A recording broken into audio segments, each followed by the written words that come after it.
Hello. Hello, teacher. Today we have a speaking test. Are you ready? What is your name? My name is Tiffany. Tiffany, how are you today? I'm happy. How old are you, my dear? I'm 6 years old. Okay, let's proceed now for my question, all right? Look at this picture. They are at the beach, all right? This boy is fishing. Now, what is the boy doing? Jade. What is the boy doing? Swim. Okay, so now my second question is, can you swim? Can you Yes. swim? Yes, very good. Now let's proceed for this one, my dear. All right. How many fish? All right. How many fish are there? 2 feet. Okay. Now, are there 5 boys in the picture? No. No. Okay. Let's try to count. 1. 1, 2, 3, 4, 5, 6. Okay. There are 6. That's why there are 6 boys in the picture, not 5 boys. All right. Now let's proceed for this one. What animal is this?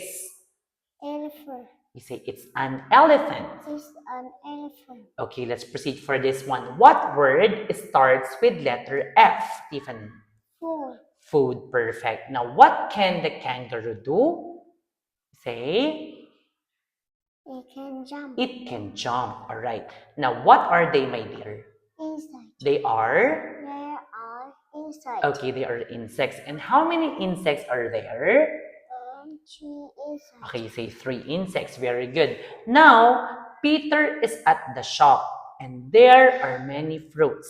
Now, can you show me where is the banana? Okay, very good. How many apples do you see? How many apples?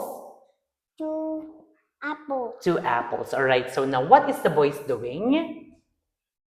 Eating. Eating. All right, very good. Now, at this point, are there 4 cakes in the picture, Tiffany? Yes or no?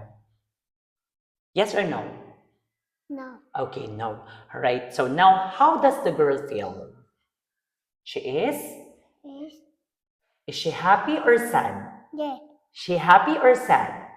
Say? Happy. Happy. All right. What food do you like, Tiffany? I like What food do you like? We have a lot of foods here.